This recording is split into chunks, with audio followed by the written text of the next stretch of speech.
मुकम्मल free hand दिया फिर भी नाकाम हुए। पीटीआई मुल्क भर से सिर्फ चंद लोग जमा कर सकी।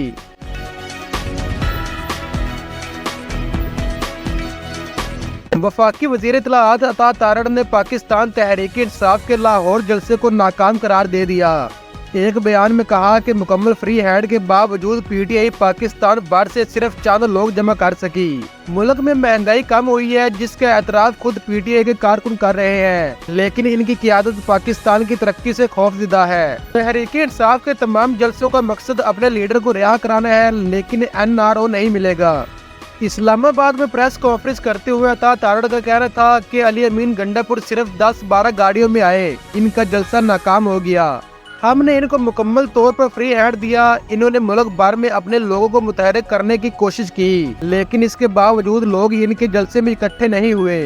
इन्होंने कहा कि महंगाई कम हुई है। पीटीआई के दौर में महंगाई डबल डिजिट में गई, तहरीक इंसाफ के दौर में मुआशरत तंज़ली की तरफ गई। तहरीक इंसाफ मुल्क में इंतशार पैदा करना चाहती है। ये चाहते हैं कि इनका लीडर जेल से बाहर आए।